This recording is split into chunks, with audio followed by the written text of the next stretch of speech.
Tuhan yang dikasihi oleh Tuhan Yesus, mari kita akan sama-sama simak kebenaran firman Tuhan pada hari ini. Sebelumnya mari kita berdoa. Bapa, kami bersyukur anugerah kemurahan Tuhan membuat kami ada sebagaimana kami ada pada hari ini. Terima kasih Tuhan, sebentar kami akan merenungkan, mendengarkan kebenaran firman-Mu ya Bapa.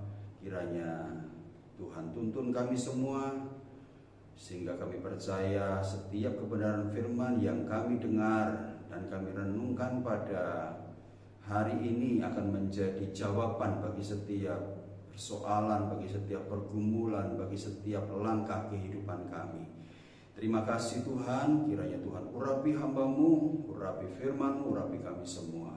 Kami percaya kami semua diberkati pada hari ini. Di dalam nama Tuhan Yesus, semua yang siap mendengar dan diberkati firman Tuhan sama-sama katakan amin. Puji Tuhan, Bapak Ibu Saudara dikasihi oleh Tuhan, hari ini kita akan sama-sama menyimak kebenaran firman Tuhan. Dan hari ini saya memberikan tema firman Tuhan, God is with us. Tuhan ada bersama dengan kita. Ayo sama-sama katakan dengan iman. Di tempat di mana saudara berada hari ini, Tuhan ada bersamaku. 1, 2, 3. Tuhan ada bersamaku. Ya, saudara, di tengah-tengah keadaan yang hari ini kita alami, di tengah-tengah situasi pandemi yang sampai hari ini belum juga berakhir, saudara, ada begitu banyak orang yang sedang mengalami kesulitan di dalam kehidupannya. Ada begitu banyak orang yang sedang diperhadapkan pada pergumulan, diperhadapkan pada beban kehidupan, tantangan kehidupan yang begitu berat. Tetapi satu hal, ketika kita menjadi anak-anak Tuhan, Tuhan tidak pernah menjanjikan bahwa anak-anak Tuhan tidak pernah mengalami persoalan. Tuhan tidak pernah menjanjikan bahwa jalan yang kita jalani hari ini adalah jalan yang akan selalu rata. Tuhan tidak berjanji bahwa tidak akan ada badai, tidak akan ada hujan, langit itu akan selalu biru. Tidak, tetapi Tuhan berjanji di tengah-tengah badai, di tengah-tengah persoalan, di tengah-tengah pergumulan yang kau hadapi, Tuhan ada bersama-sama dengan kita. Percaya, katakan amin. Saudara, kita percaya di tengah-tengah keadaan sulit yang hari ini terjadi, mungkin kita melihat bahwa begitu banyak hal-hal yang kemudian kita alami, beban, persoalan, penderitaan yang kita hadapi bersama-sama.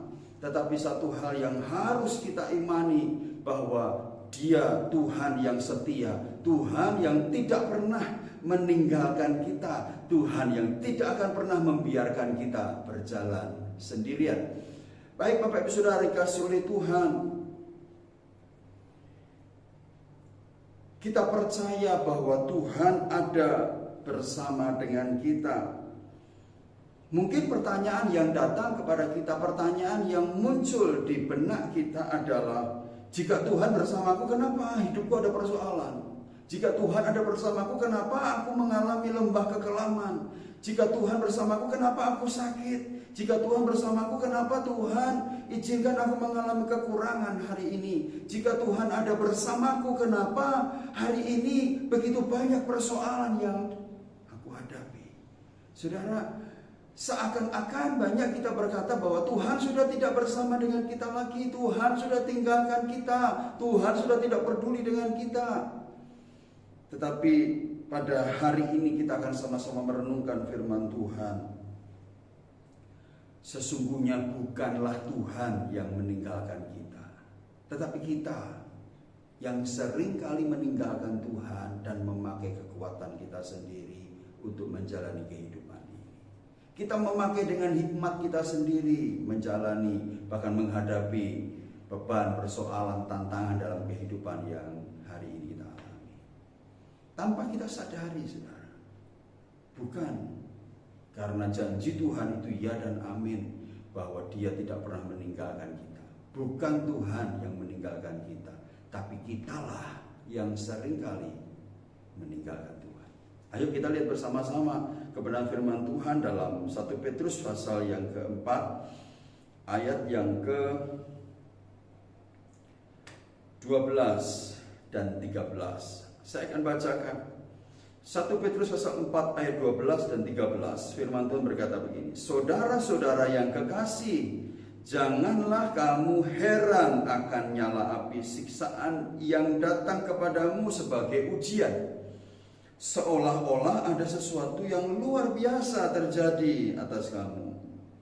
13, sebaliknya bersukacitalah sesuai dengan bagian yang kamu dapat dalam penderitaan Kristus, supaya kamu juga boleh bergembira dan bersukacita pada waktu Ia menyatakan kemuliaannya. Perhatikan baik, saudara yang dikasihi oleh Tuhan, bahwa firman Tuhan dituliskan di sini bahwa janganlah kamu heran akan nyala api siksaan yang datang kepadamu sebagai ujian, seolah-olah ada sesuatu yang luar biasa terjadi atas kamu. Di dalam terjemahan yang lain, saya menemukan ada kalimat yang dikatakan begini, seolah-olah sepertinya ada sesuatu yang aneh sedang terjadi dalam kehidupan kita.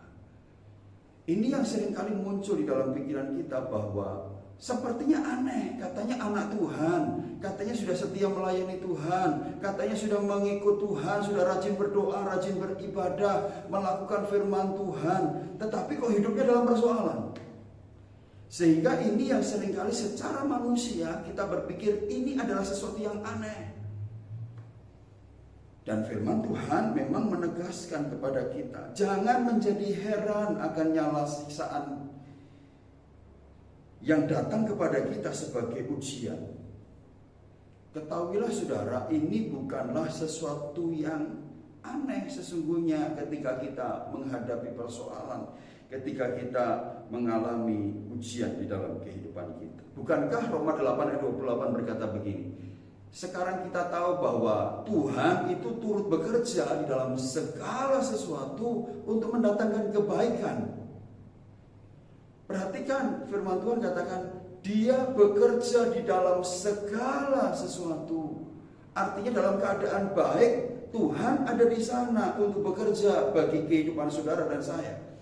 Dalam keadaan buruk pun, perhatikan baik, di dalam segala sesuatu. Berarti bukan dalam keadaan baik saja, tapi dalam keadaan hidup kita yang paling buruk, Yesus ada di sana. Untuk apa? Untuk menyatakan kebaikannya, untuk mengubah semua yang buruk itu menjadi kebaikan bagi kita semua. Percaya, katakan amin. Membuat segala sesuatunya menjadi baik. Itulah Tuhan kita. Makanya ketika kita percaya bahwa Dia, God is with us, Tuhan itu ada bersama dengan kita, kita percaya bahwa Dia Tuhan yang akan mengubah segala sesuatu yang buruk yang hari ini kita alami menjadi kebaikan bagi kita semua.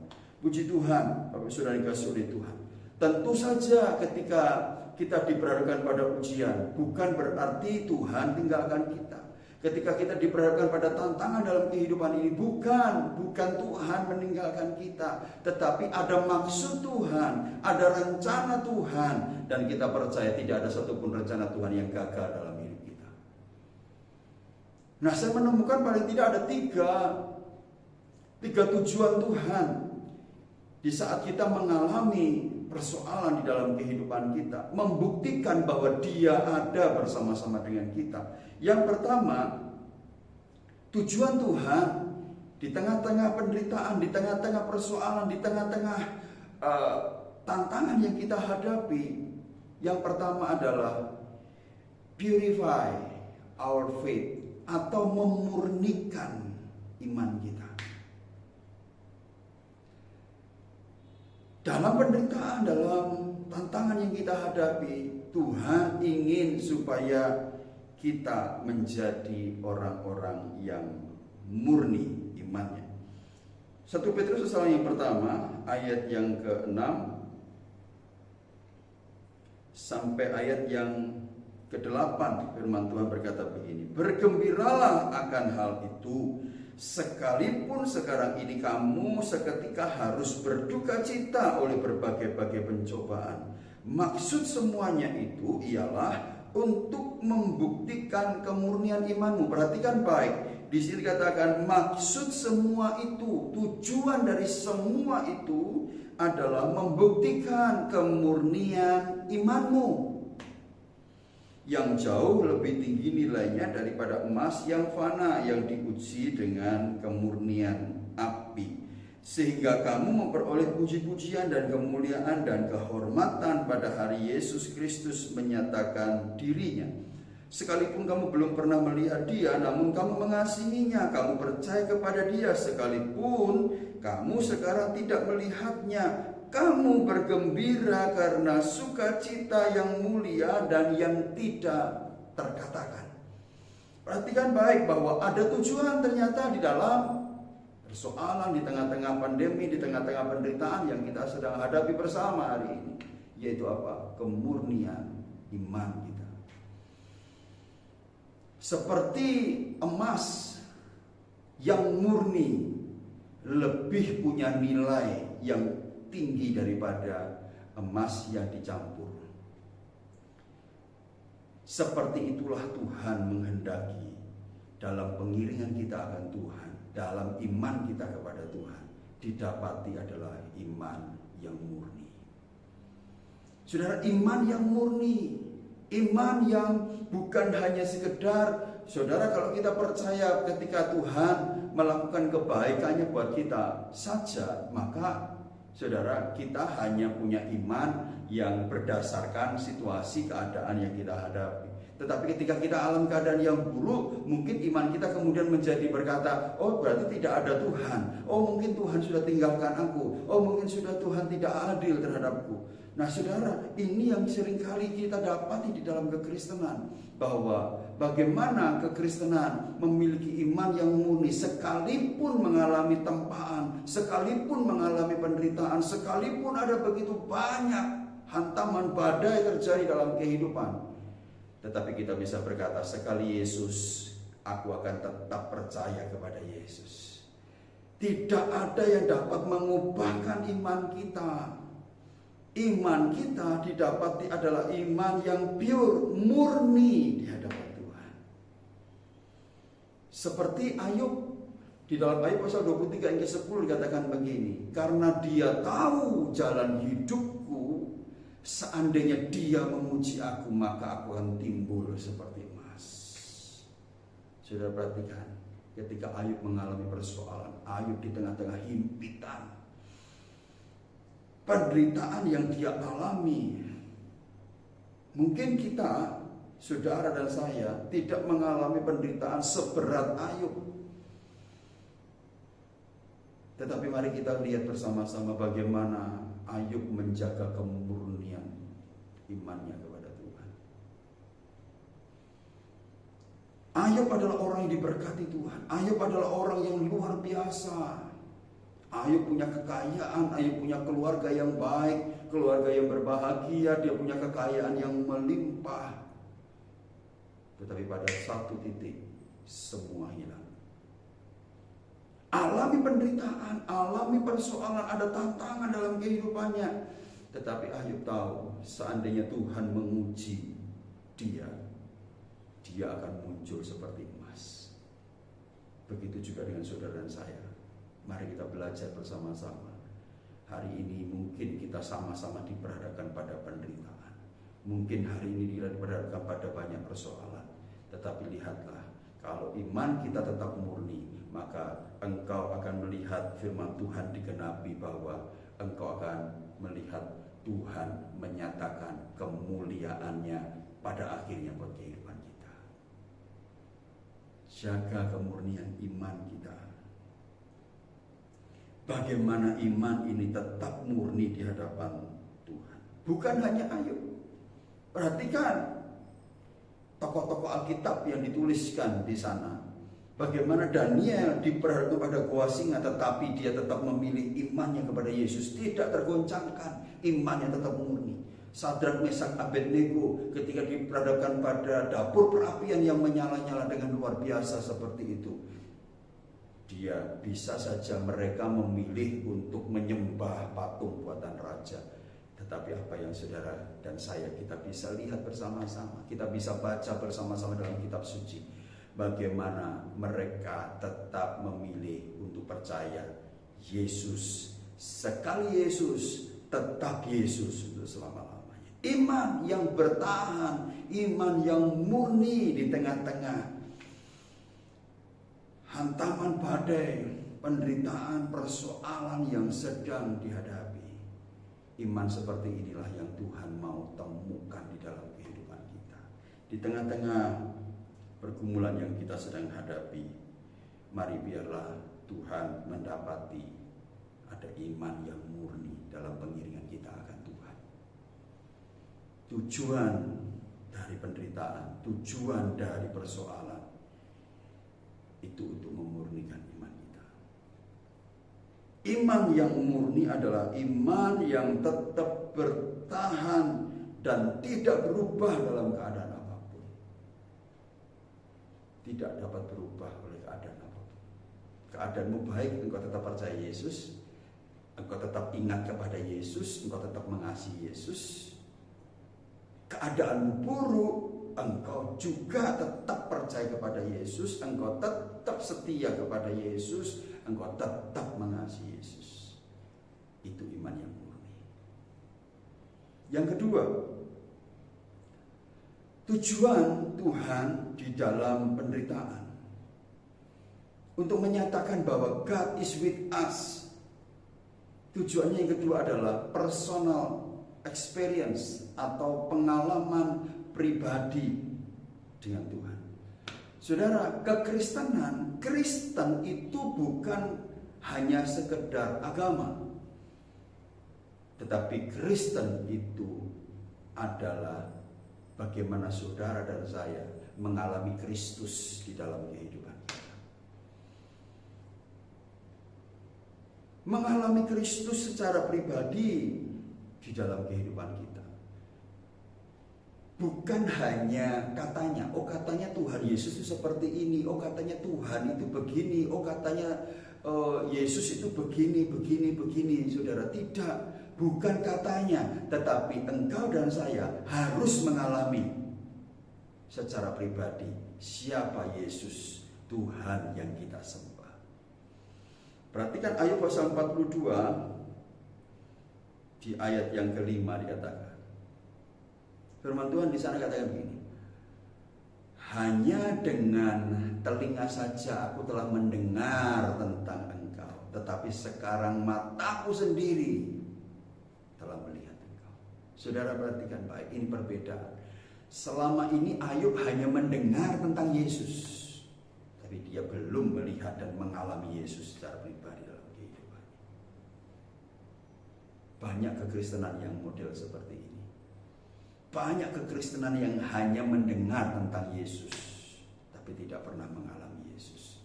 Saya berdoa kiranya kita adalah orang-orang yang akan mengalami pengalaman-pengalaman yang baru dengan Yesus. Saudara, untuk membuktikan Yesus itu penyembuh, maka kita harus mengalami sakit. Bukan saya mendoakan saudara sakit, tetapi ketika kita sakit kita bisa tahu, kita bisa paham, kita bisa mengerti bahwa Dialah Yesus sang penyembuh kita. Yesus sang penyembuh. Bagaimana kita bisa tahu bahwa Tuhan adalah penolong kita jika kita tidak dalam persoalan? Di tengah-tengah persoalan lah justru ketika Tuhan datang dan memberikan pertolongan, di situ kita bisa tahu bahwa yes, Tuhan itu adalah penolongku. Kita bisa berkata Tuhan itu adalah penolongku. Dari mana? Dari pertolongan Tuhan atas persoalan yang sedang kita hadapi. Bagaimana kita bisa tahu bahwa Tuhan adalah penyedia bagi kita? Dari ketika kita mengalami kekurangan, saudara.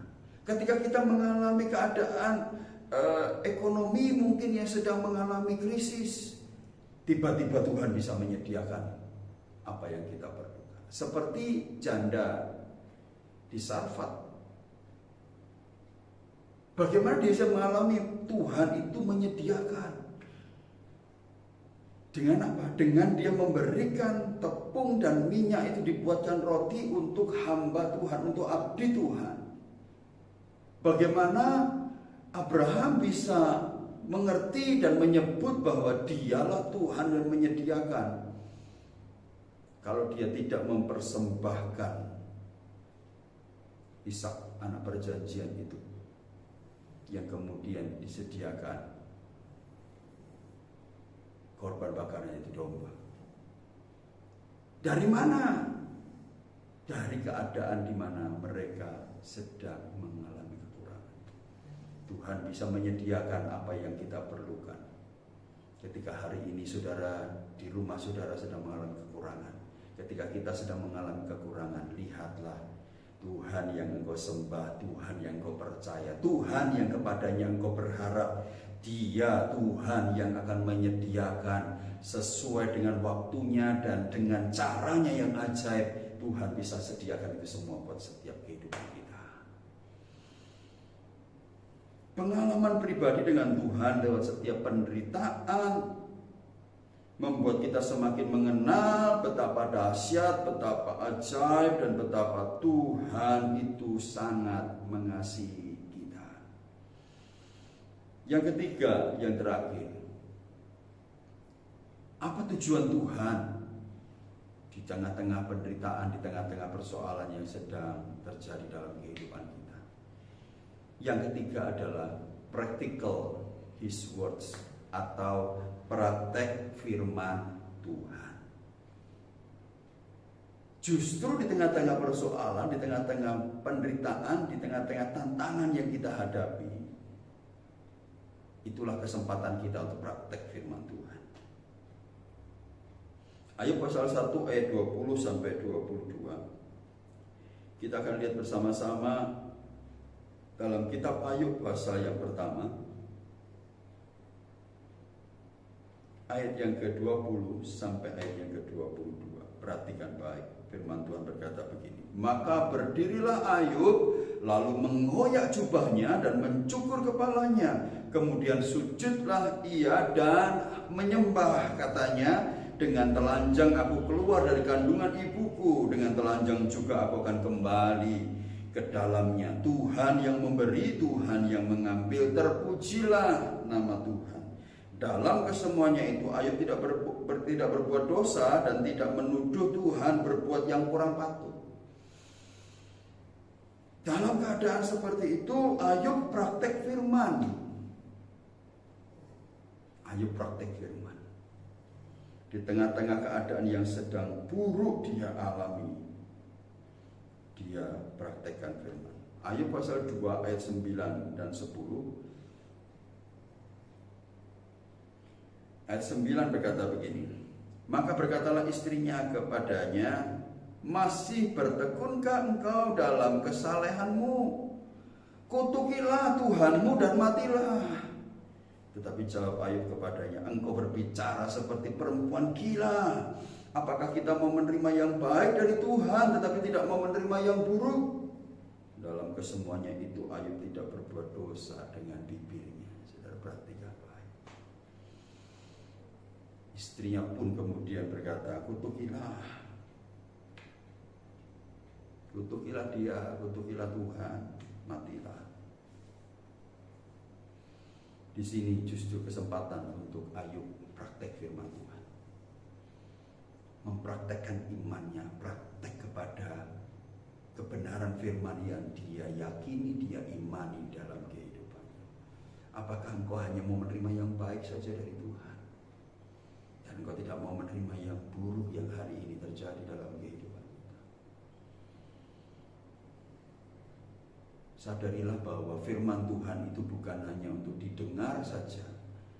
Firman Tuhan itu bukan hanya untuk dibaca saja, tetapi firman Tuhan itu untuk dipraktekkan dalam kehidupan kita. Justru di tengah-tengah keadaan sulit semacam ini, itulah saatnya saudara bisa praktek firman. Ketika kita mengalami sakit, saudara bisa praktek firman. Oleh bilur-bilurnya aku percaya aku sembuh, aku sudah disembuhkan. Saudara, itu praktek firman. Di tengah-tengah keadaan sedang kekurangan, justru kita bisa menabur, bisa memberi kepada orang lain, bisa berbelas kasihan kepada orang lain. Firman Tuhan katakan memberi dalam kekurangan. Wah, dalam kekurangan kau justru memberi. Ya, saudara, ini praktik firman. Justru ketika kita praktik firman, kita melihat Tuhan menyatakan kemuliaannya. Dari yang kurang menjadi melimpah, dari yang kurang menjadi cukup, bahkan diberkati Tuhan dengan luar biasa. Praktek firman di tengah-tengah hal-hal yang buruk yang kita alami. Mengasihi walau dibenci, wah sudah dibenci, tetapi kita belajar praktek firman, tetap mengasihi sekalipun mungkin orang-orang banyak benci, tapi tetap mengasihi. Mengampuni walau disakiti, saudara. Ini praktek firman. Hari ini saudara, kita mengalami bagaimana orang menyakiti kita, mengecewakan kita. Secara manusia kita bisa berkata, nanti saya balas dia, saya akan lakukan hal yang sama kepada. Tidak. Justru di tengah-tengah keadaan yang buruk yang kita alami ini, Tuhan mau kita praktek firman, mengampuni. Mengampuni orang yang menyakiti, mengampuni orang yang mengecewakan. Inilah saudara 3 tujuan Tuhan di dalam penderitaan yang sedang kita alami hari ini. Percayalah bahwa ketika engkau alami penderitaan, engkau alami persoalan, ada tujuan Tuhan atas kehidupan kita. Ada tujuan Tuhan yang baik yang Tuhan sedang kerjakan di dalam kehidupan kita. Dia mau memurnikan iman kita. Dia mau supaya kita punya pengalaman-pengalaman pribadi dengan Tuhan. Dia juga mau supaya kita praktek firman Tuhan. Dan lihatlah, Tuhan yang engkau sembah, Tuhan yang saya sembah, Tuhan yang kita sembah bersama-sama, Dia Tuhan yang akan menyatakan kemuliaan pada waktunya. Puji Tuhan. Biarlah kita semua diberkati dan kita semua tetap sehat, tetap kuat, dan tetap dalam perlindungan Tuhan.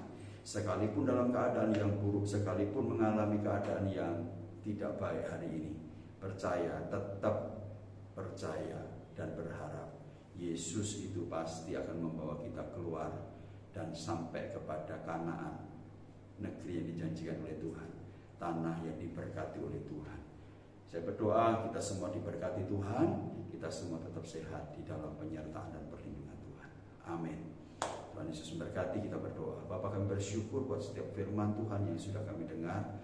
Ajar bagi kami untuk kami terus berjalan dalam kebenaran-Mu, dan kami percaya kebenaran-Mu itu yang akan membawa kami melihat kemuliaan Tuhan dinyatakan terjadi dalam kehidupan kami semua. Tuhan berkati dimanapun kami mengikuti ibadah ini. Kami percaya perlindungan penyertaan Tuhan ada atas kami. Tuhan lindungi, jagai seluruh keluarga kami. Kami semua tetap sehat, kami tetap kuat.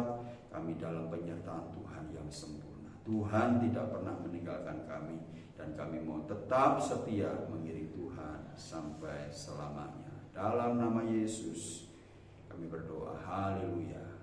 Amin. Tuhan berkati.